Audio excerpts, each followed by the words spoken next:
Merci beaucoup, docteur Inyenge. J'aimerais juste savoir, Et comprendre, juste une explication concernant la différence entre les kystes ovariens avec ce qu'on appelle la septicémie au niveau de la ventre abdominale de l'animal. Et j'aimerais un peu apporter l'éclaircissement. Ouais. Quand on parle de kystes ovariens, il faut avoir le terme qui sont primaire vétérinaire. Voilà.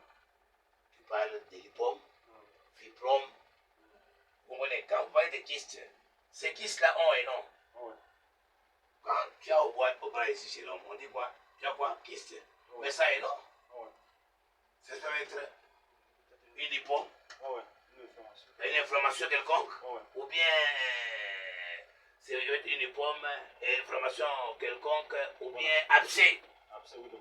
C'est à la palpation ou toucher tout ça. Maintenant, quand on va maintenant, là tu parles dans le système de reproduction. Voilà. Je prends l'exemple parce qu'on parle des porcs ici avec toi. D'accord.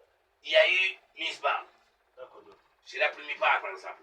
C'est la petite qui a commencé à faire la misbar. Ouais. Quand elle fait la misbar, et les porcelains sortent de poche. Ça sort dans l'enveloppe.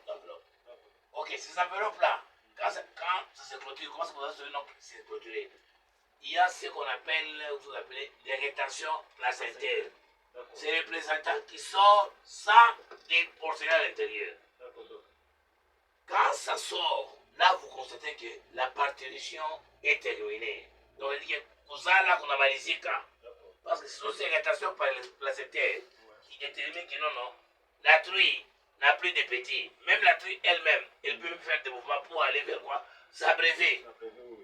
C'est pour cela qu'il faut qu'il y ait toujours en prévoyance. S'il va pour s'abréver et qu'il n'y a pas de l'eau, elle peut être cessée et elle finit sa colère sur quoi? Sur les porcelains. Alors, docteur, j'évolue. Ouais. Maintenant, quand en cas où cette restriction baptismale n'est pas sortie, vous constatez ça dans un délai, vous devez stimuler ça à sortir.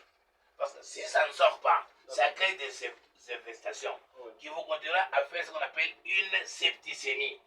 Une septicémie, c'est une infestation généralisée dans le sang, où tout le sang est contaminé, tout le sang est détruit, où il n'y a plus quoi d'anticorps. Les précautions qu'on peut prendre là-bas, c'est... Effectivement, les précautions qui sont là, quand vous avez constaté que non, la truie a terminé à faire son travail. Tant que ces rétractions ne sont pas sorties, la truie sera concernée. Tu verras que non, à chaque fois que ça là, même la chunganine, quand vous regardez peut-être les mouvements de péristaltisme, les mouvements de poussée, vous donnez les produits qui est à mesure de faire quoi? De pousser. Bien entendu, beaucoup de vétérinaires donnent quoi? Ils donnent l'oxytocine. Mais moi, je ne donne jamais l'oxytocine. Je donne quoi? Je donne le calcium. Le calcium, il a trois rôles. Il a trois rôles, retenez bien, dans la formation des os, dans les infestations, donc les toxiques et autres, et dans la contraction aussi. Le calcium va aider à pousser. Entre-temps, il va soigner les intoxications, donc les infestations dues au temps où la rétention parentale est restée.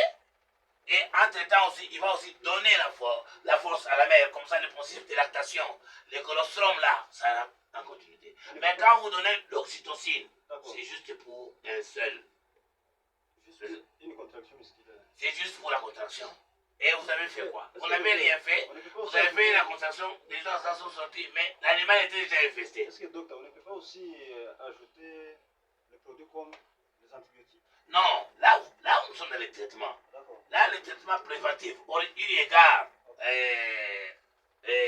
aux rétentions placentaires.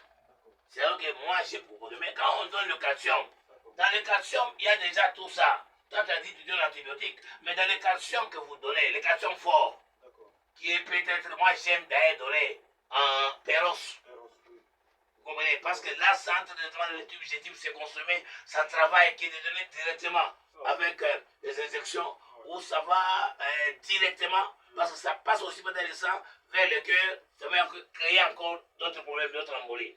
Mais quand je donne parfois oral, donc péros, ça va progressivement jusqu'à atteindre le type digestif, le produit aura laissé des effets ci et là. au niveau des muscles, Donc, c'est au une, niveau donc, c'est des... une action qui est un peu lente. Pas lente, qui est progressive. Progressive. Voilà. Donc continue, continue. Progressive. D'accord. Ça va, hein? Patin, patin. Ah, 1, d'accord. 2, 3, 4, jusqu'à 10. Voilà. Donc ça passe par tous les trajets. Mais quand vous donnez par injection, soit intraveineuse, par la jugulaire, directement c'est au cœur, intramusculaire, ça va toucher les artères et venir, c'est tout dans les sens ça passe. Mais quand vous avez donné par voie orale, c'est comme si on consomme. Ça passe par l'œsophage, juste, même à l'anus. Donc tous les circuits